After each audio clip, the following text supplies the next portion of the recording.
Baik adik-adik, di pertemuan ini kita akan membahas satu subfokus yang baru, yaitu mengevaluasi penjajahan pemerintah Hindia Belanda.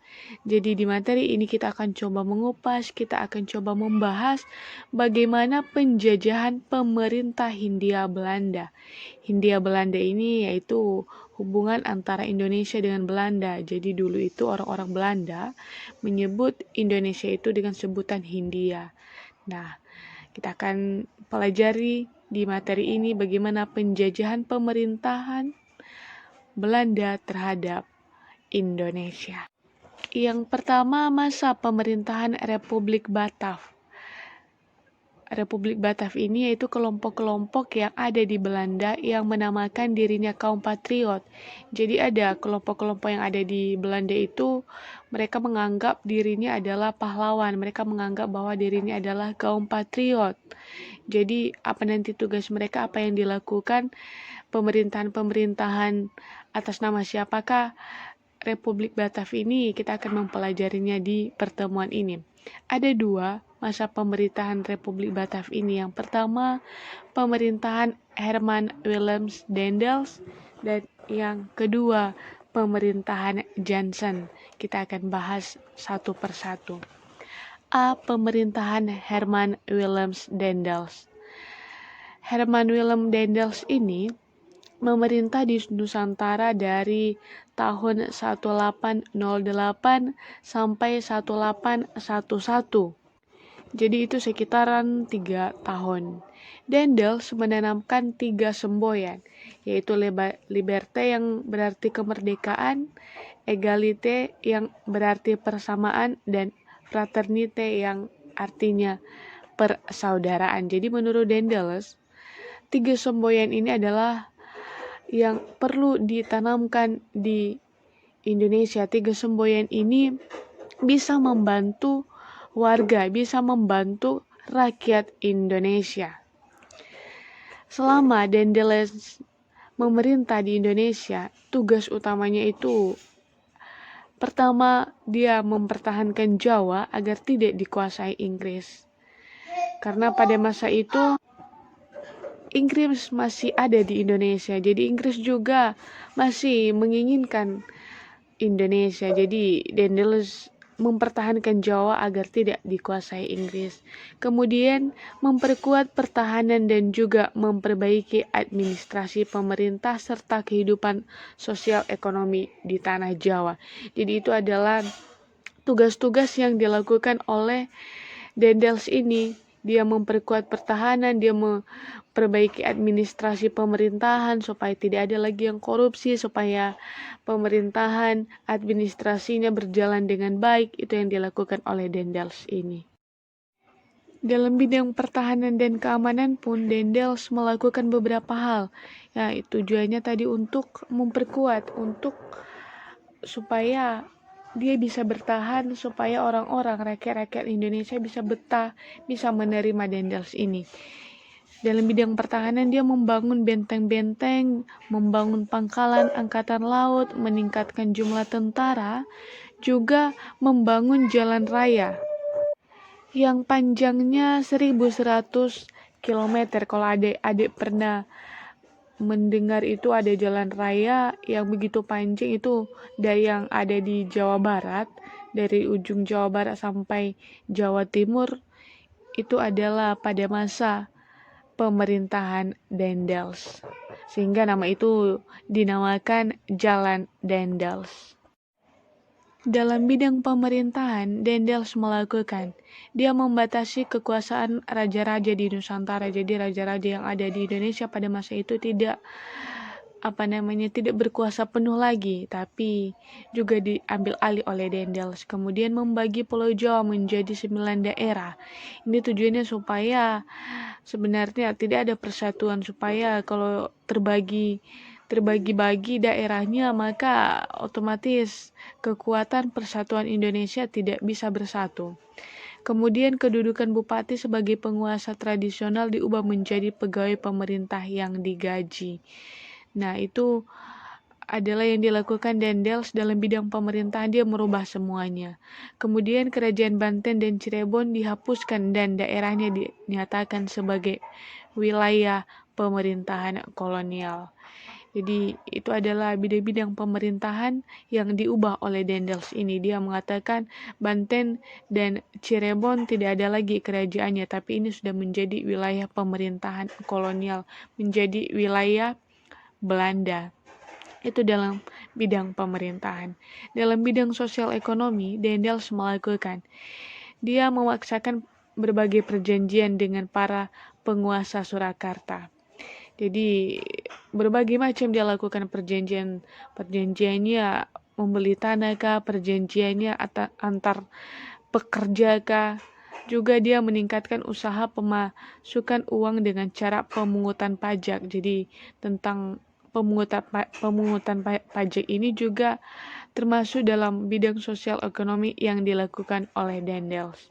Kemudian meningkatkan penanaman tanaman yang hasilnya laku di pasaran dunia.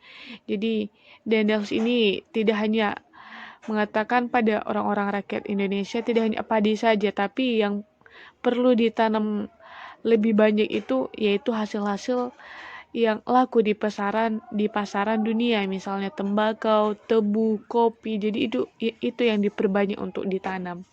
Berikutnya, rakyat diharuskan melaksanakan penyerahan wajib hasil pertaniannya. Nah, itu dalam bidang sosial ekonomi. Jadi rakyat itu harus apa yang dihasilkan dari kerja kerasnya, dari tanahnya, wajib diserahkan kepada kolonial, kepada pemerintah kolonial, dalam hal ini Dendels. Kemudian melakukan penjualan tanah-tanah kepada pihak swasta. Nah, Dendels ini mengatakan bahwa tanah-tanah yang ada di Indonesia, kalau ada yang mau membeli dengan harga yang fantastis, akan dijual oleh Dendels ini, melakukan penjualan tanah-tanah kepada pihak swasta. Nah, itu adalah yang dilakukan Dendels selama masa pemerintahannya, selama kurang lebih 3 tahun. Tadi ada tugas utamanya, kemudian dalam bidang pertahanan dan keamanan, kemudian dalam bidang pemerintahan, dan terakhir dalam bidang sosial ekonomi. Bagian B, pemerintahan Johnson. Setelah Dendels 1811, Dendels digantikan oleh Johnson. Sebelumnya Johnson ini pernah menjabat sebagai gubernur di Tanjung Harapan. Hanya pada saat itu dia terusir dari Tanjung Harapan karena daerah itu jatuh ke tangan Inggris. Kemudian tahun 1811 dia diperintahkan untuk memerintah di Pulau Jawa, untuk memimpin Pulau Jawa.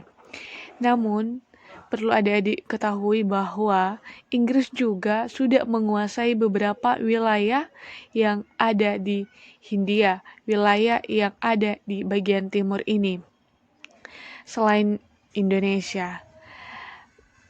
Jadi saat itu Inggris juga mau menguasai Indonesia, khususnya Pulau Jawa, khususnya kota Batavia.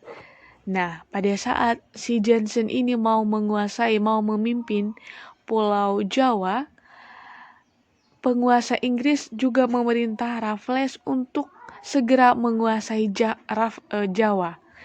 Ibu ulangi, pada saat itu penguasa Inggris juga memerintah Raffles untuk segera menguasai Jawa. Jadi ini ada dua pihak yang ingin menguasai Jawa. Ada pihak Belanda yang menyuruh Johnson, kemudian ada pihak Inggris yang memerintah Raffles. Ternyata pengalaman pahit Johnson saat terusir dari Tanjung Harapan pun terulang kembali. Raffles bersama rombongannya sampai muncul di perairan sekitaran Batavia dan berhasil memukul mundur Johnson beserta pasukannya. Jadi saat itu sama-sama mereka mau ke kota Batavia, mau ke Pulau Jawa. Ternyata Pasukan Raffles ini yang berhasil memukul mundur Jansen beserta pasukannya, sehingga tanggal 26 Agustus 1811 Batavia jatuh ke tangan Inggris. Jadi bisa diperkirakan pemerintahan Jansen ini tidak berlangsung lama, tidak sampai 1 tahun, bahkan bisa dikatakan belum mulai pun sudah dipukul mundur saja, sudah tidak menguasai Pulau Jawa.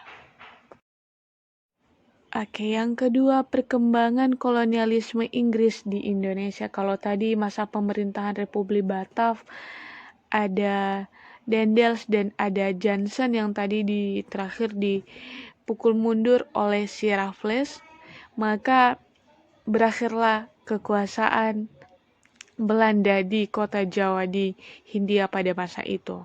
Sehingga tanggal 18 September 1811 adalah tanggal dimulainya kekuasaan Inggris di Hindia. Nah, yang memerintah di sini adalah Raffles. Ya, ini kelanjutan yang tadi berhasil memukul mundur si Johnson, maka Raffles ini dipercayakan untuk memimpin sebagai Jenderal Gubernur di kota Batavia.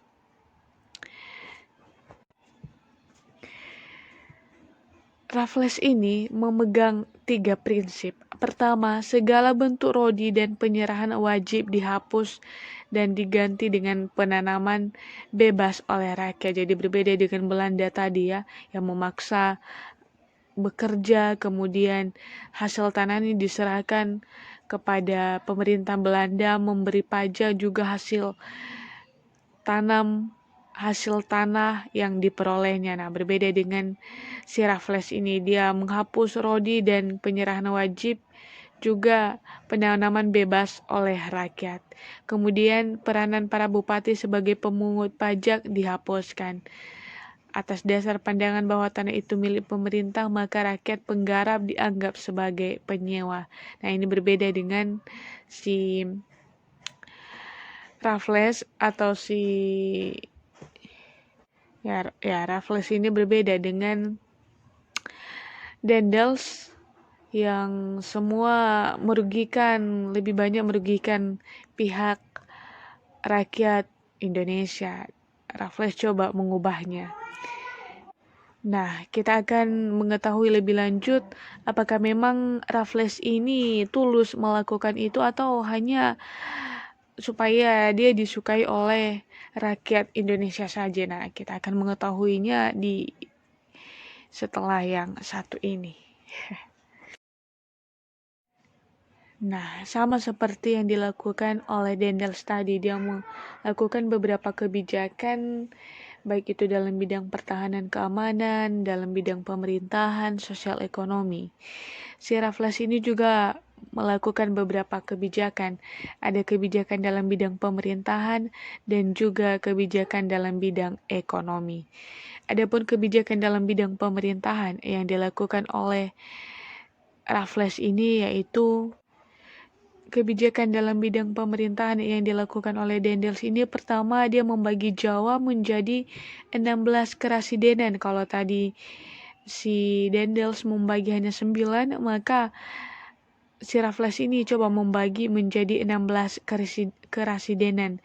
Kemudian yang dilakukannya lagi, dia membangun hubungan baik dengan para pangeran dan penguasa sekitaran, supaya tujuannya apa? Supaya bisa membenci Belanda dan juga menjalin hubungan dengan raja-raja di Jawa dan Palembang untuk mengusir Belanda dari Hindia. Jadi ini adalah kebijakan yang dilakukan oleh Daendels dalam bidang pemerintahan.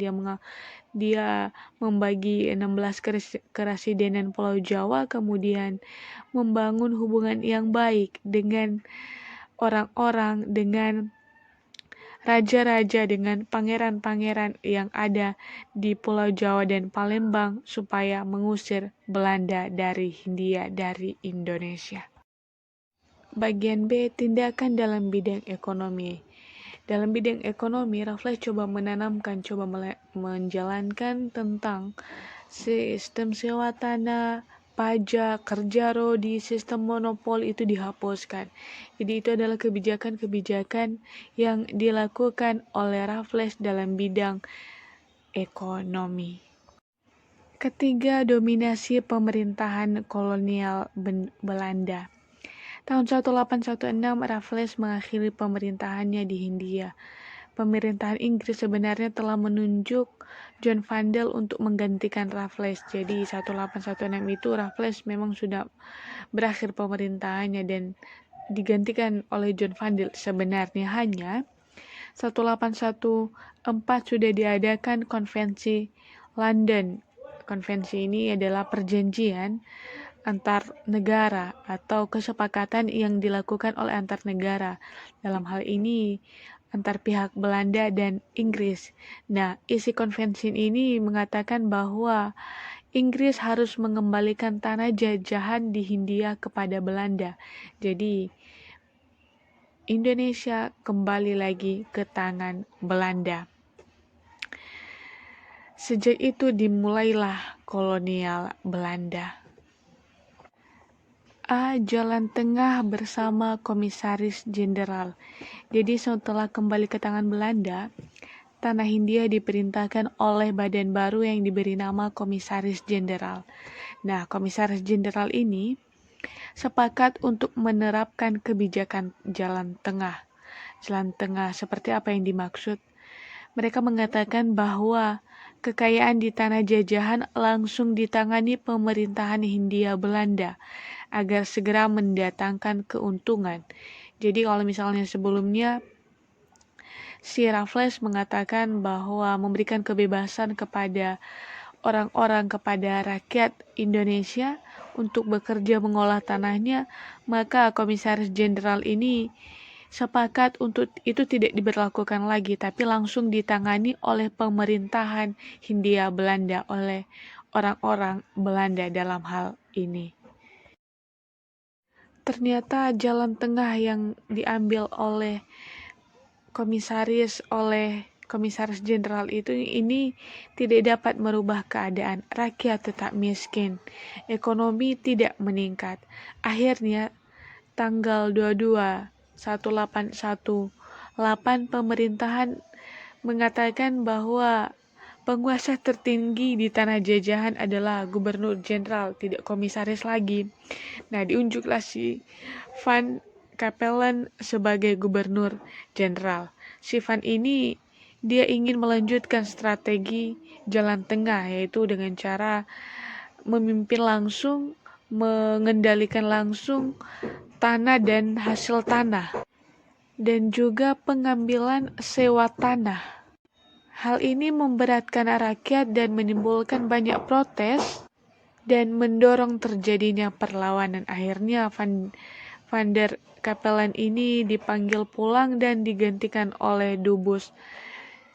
Si Dubus ini berkeinginan membangun modal dan meningkatkan ekspor. Jadi dia tidak melanjutkan tentang yang dilakukan oleh Komisaris Jenderal tadi tentang jalan tengah, juga tidak mengambil sewa seperti yang dilakukan oleh Van Capellen. Dia berkeinginan membangun modal dan meningkatkan ekspor. Tetapi ternyata program ini juga tidak berhasil. Rakyat tetap miskin, sehingga tidak mampu menyediakan barang-barang yang diekspor. Dan ini benar-benar merugikan pihak Belanda. B. Sistem tanam paksa. Pemerintahan Belanda terus mencari cara bagaimana untuk mengatasi problem ekonomi. Nah, salah seorang yang sangat berpengaruh di Belanda yang bernama Van de Bos, dia mengajukan kepada Raja Belanda untuk menerapkan satu konsep, yaitu konsep tanam paksa atau dikenal dengan kultur stelsel. Dia berharap perekonomian Belanda dapat dengan cepat pulih dengan pelaksanaan kultur stelsel ini, penanaman paksa.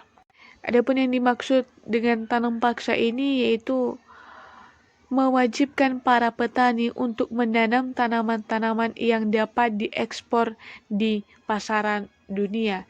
Jadi, tanam paksa ini namanya aja paksa, artinya sesuatu yang ditanam itu dipaksa.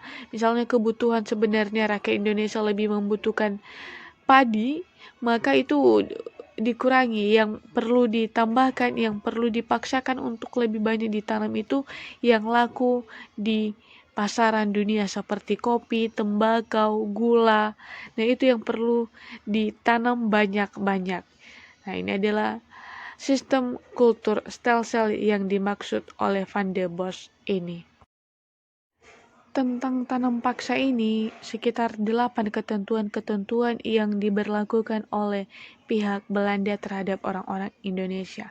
Ketentuan-ketentuan, 8 ketentuan yang dimaksud tersebut pada akhirnya dapat disimpulkan bahwa pelaksanaan tanam paksa telah mengeruk keuntungan dan kekayaan dari tanah Hindia.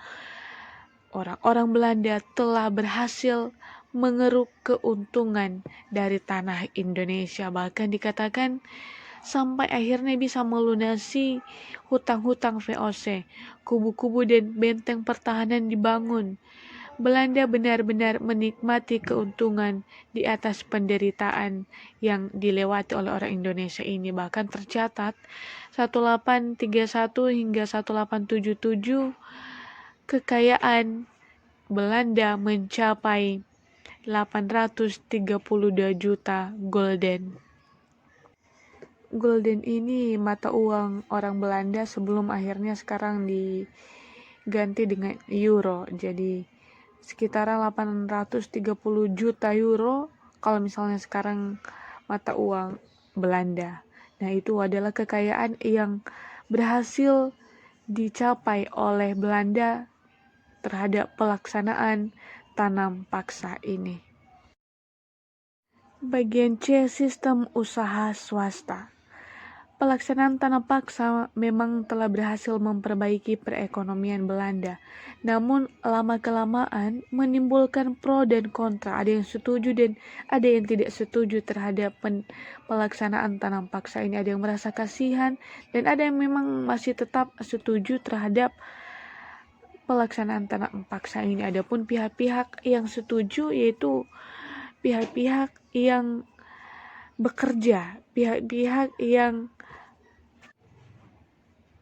dan pegawai pemerintah yang setuju. Nah, itu adalah mereka-mereka yang pro terhadap tetap dilaksanakannya tanam paksa. Sedangkan mereka atau kelompok-kelompok yang kontra, yang tidak setuju terhadap pelaksanaan tanam paksa ini, yaitu mereka yang dipengaruhi oleh ajaran agama dan penganut asas liberalisme. Asas liberalisme ini yaitu asas kemerdekaan. Mereka menghendaki tidak adanya campur tangan pemerintah dalam usaha ekonomi. Kegiatan ekonomi sebaiknya diserahkan kepada pihak swasta. Jadi tidak perlu dicampur tangan, harus ada kemerdekaan, kebebasan terhadap pelaksanaan ekonomi, terhadap pelaksanaan baik itu tanam paksa, baik itu hasil-hasil bumi, baik itu hasil-hasil tanah, hasil-hasil kerja rakyat Indonesia. Nah, kaum liberal menuntut pelaksanaan tanam paksa di Hindia Belanda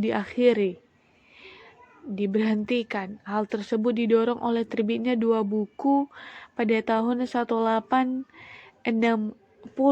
di mana isi buku ini merupakan kritikan terhadap pelaksanaan tanam paksa. Jadi penolakan tanam paksa ini sebenarnya sudah menjadi penolakan umum. Oleh karena itu, secara berangsur-angsur tanam paksa pelan-pelan mulai dihapus dan mulai diterapkan sistem politik ekonomi liberal. Adapun penetapan pelaksanaan sistem politik ekonomi liberal ini memberikan peluang pihak swasta untuk ikut mengembangkan perekonomian di tanah jajahan.